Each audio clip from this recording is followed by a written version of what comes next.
a hablar de burbuja inmobiliaria. ¿Cree que ha tocado techo el precio de la vivienda? ¿Quién lo sabe? Llevamos diciendo eso hace ya años, 2, 3, 4, 5 años, que los precios de la vivienda, más que la vivienda del suelo, han llegado a un punto que no puede seguir subiendo, y ha seguido subiendo el año 2000, 2001, 2002, y sigue subiendo. No sé, o sea, no tenemos ni idea, digamos, yo creo que ni nadie puede decirlo, y eso que es una circunstancia un poco curiosa, porque Madrid, que está en La Mancha, que es una llanura, no tiene lógica que Madrid tenga un precio de suelo tan caro, porque no es difícil generar suelo en Madrid. Será otra circunstancia las que inciden, pero en cuanto a lo que usted me preguntaba del precio, lo siento, pero no puedo, lo tengo desgraciadamente. Sí podemos decir que la vivienda ha subido en 5 años un 55%, sí, frente al incremento de los salarios del 10%. Sí. Aún así se sigue vendiendo todo. Se sigue vendiendo el producto bueno, se sigue vendiendo el producto bueno. En los últimos tiempos se ha vendido mucho, pero yo creo que se está yendo hacia una venta más especializada de producto de calidad y producto bueno. Evidentemente, porque los precios que ya están adquiriendo las viviendas son muy importantes. Y lo que usted dice, la diferencia que hay entre los incrementos de la vivienda con los incrementos de los sueldos es, sí, nos que es importante. En un endeudamiento claro, es muy importante. Es tremendo. Entonces, evidentemente, hombre, ha ayudado mucho a esta circunstancia.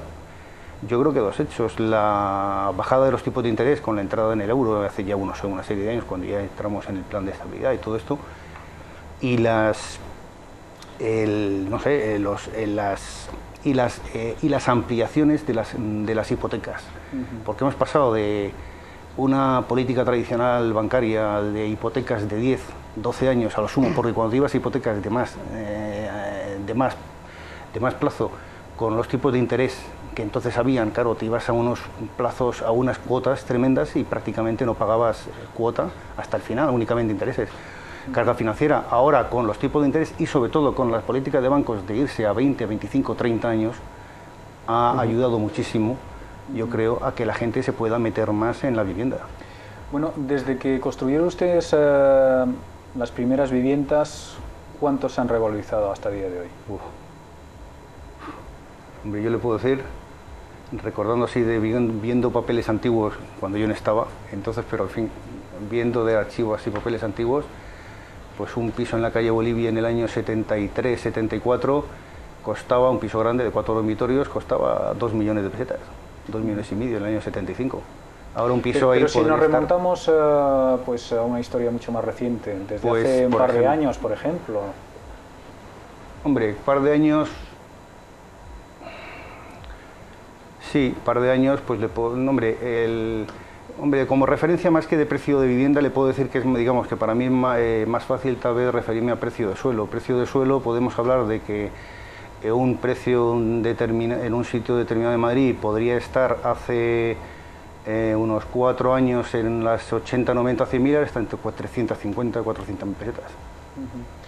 El precio del suelo, que supongo que afecta de una manera muy importante a su negocio, el precio del suelo puede llegar a suponer hasta el 50%, o más, ¿no?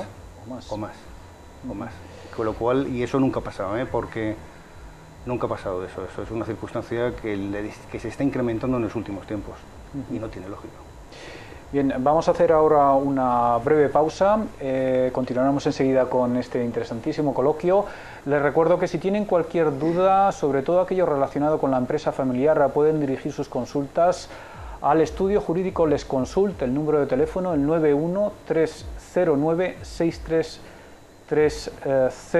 Enseguida aparecerá ese gráfico en sus pantallas, ahí lo tienen. También pueden visitar la web www.lesconsult.es. Bien, hacemos una pausa y volvemos enseguida, hasta ahora mismo.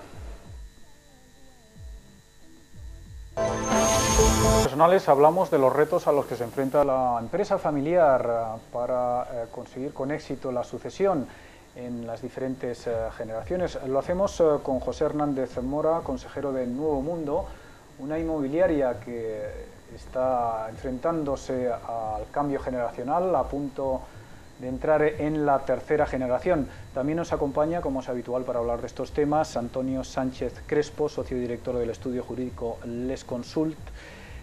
Antonio, el tema fiscal es un tema importante a la hora de tratar la sucesión en la empresa familiar. ¿Cuáles son las medidas legales, fiscales que se plantean en la sucesión? Mira, efectivamente, como tú bien decías, uno de los motivos que tradicionalmente ha creado problemas a la sucesión en la empresa ha sido precisamente el coste asociado a la transmisión por vía hereditaria de la empresa. Pero hoy en día, para el empresario que se organiza y que no es tan complicado hacerlo, puede conseguir dos cosas. En primer lugar, la exención en el impuesto del patrimonio por la propiedad de la empresa, ya sea una empresa individual o ya sea una empresa organizada como sociedad. Y una vez conseguida esta exención, puede también conseguir, cuando decida transmitir por donación la empresa a sus familiares o cuando fallezca, puede también conseguir una reducción de un 95% en el impuesto de sucesiones y donaciones, lo que hace que la fiscalidad resulte bastante asequible y no ponga en riesgo la continuidad de la empresa. En Nuevo Mundo ustedes son conscientes de estas ventajas fiscales, ¿no? Efectivamente. Por cierto, le quería preguntar, señor Hernández Mora, el proceso de concentración que ha vivido el sector inmobiliario últimamente, bueno, antes de verano, en junio, conocimos operaciones importantes dentro de este sector, como la absorción de Metrovacesa por parte de BAMI, Vallehermoso, ahí también en las quinielas ¿no? de concentración. ¿No temen ustedes a este proceso de concentración? ¿Se están ustedes blindando ante posibles ofertas de compra? Hombre, yo creo que nosotros y las empresas semejantes a nosotros, por lo menos en Madrid, que es lo que yo conozco, en principio no nos vemos muy amenazados por estas concentraciones que hacen empresas muy grandes, importantes. Más lo que nos preocupa de este tipo de concentraciones es fundamentalmente el hecho de que al ser inmobiliarias más grandes, Vallehermoso con otra, o Urbis que pudiera ser con otra, o AMI, que evidentemente en los procesos de venta de suelo, de subastas públicas de suelo, que evidentemente al tener mayor volumen, pues tienen más capacidad de compra, con lo cual al estar muchas de ellas apoyadas por bancos o grupos muy importantes y industriales muy importantes, pues claro, producen un incremento de precio del que antes hablábamos. En el suelo, al tener mayor capacidad de compra, pueden ir a subastas incrementando el precio para llevarse a los solares. Y eso evidentemente a las empresas más pequeñas pues nos perjudica. Sí, aunque muy bien dice, Nuevo Mundo está englobado en lo que es medianas inmobiliarias. ¿Se atrevería usted a decir cuál es la próxima operación de fusión dentro del sector inmobiliario? No, eso no tengo ni idea, pero seguro que tiene que ir por Urbis, porque es la que toca. Es la que toca, ¿no? Bien, Antonio, si vamos con el tema fiscal. Hemos dicho entonces medidas legales para facilitar la sucesión. Hablamos de la extensión en el impuesto sobre el patrimonio y la reducción de un 95% de la base imponible del impuesto sobre sucesiones y donaciones. ¿Cuáles son los requisitos para los empresarios individuales? Bien, los empresarios individuales hay que tener en cuenta que están exentos, que puede conseguirse la exención del impuesto sobre el patrimonio por la propiedad de los bienes y derechos que sean necesarios para el ejercicio de la actividad empresarial, siempre y cuando se cumplan ciertos requisitos que establece la ley del impuesto sobre el patrimonio. En primer lugar, que la actividad se ejerza de forma personal, habitual y directa por el propio empresario individual, es decir, que sea él realmente el que lleve el negocio.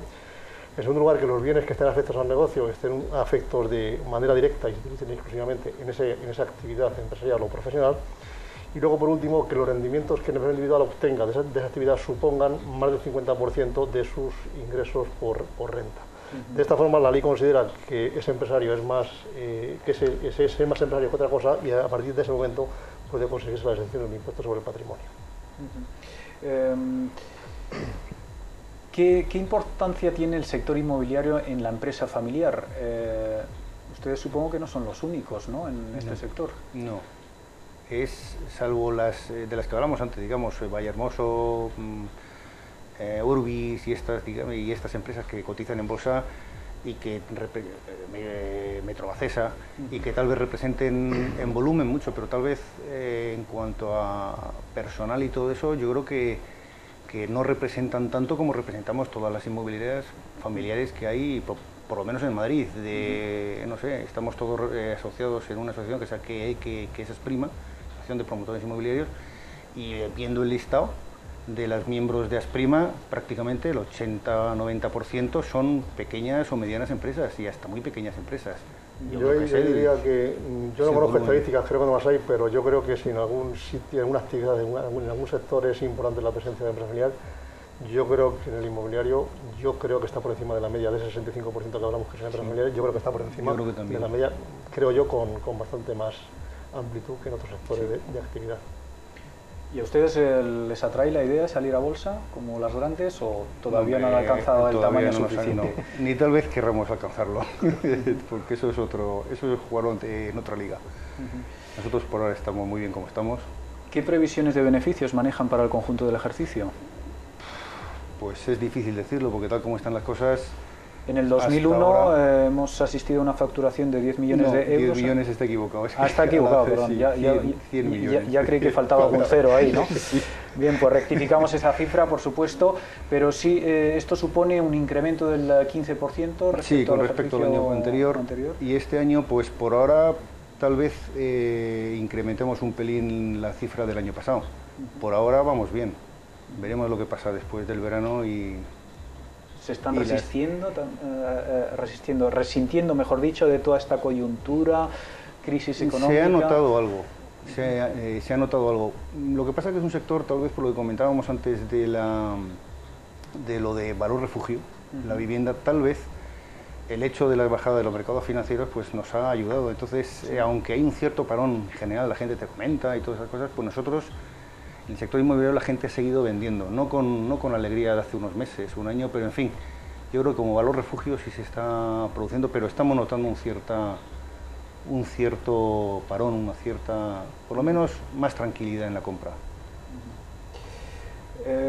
Bien, por lo tanto el ladrillo está claro que sigue siendo un refugio en estos tiempos de crisis. Parece que sí. Parece que hay un claro trasvase de fondos de lo que es la bolsa para el sector inmobiliario. Antonio, seguimos con el tema fiscal, un tema importante para la sucesión en la empresa familiar. Hemos hablado de algunos requisitos para aplicar esta extensión del impuesto sobre el patrimonio, ¿no? En las participaciones en entidades. Entonces, ¿cuáles son... ¿Cómo tiene que estar configurada esta empresa para que se pueda beneficiar? Vamos a ver, si hablamos de... Antes hemos comentado lo que es, digamos, la empresa organizada como empresa individual. Si hablamos de una empresa organizada como sociedad, los requisitos tienen cierta variación respecto a las empresas individuales. Es decir, se puede conseguir también la exención de patrimonio por la propiedad de las acciones de la empresa, siempre y cuando la participación sea directa en la propia empresa, la entidad no gestione un patrimonio inmobiliario, no sea tampoco transparente desde el punto de vista fiscal. La participación además ha de ser mínimo de un 15% si es individual o de un 20% si es con el grupo familiar que abarca hasta los hermanos.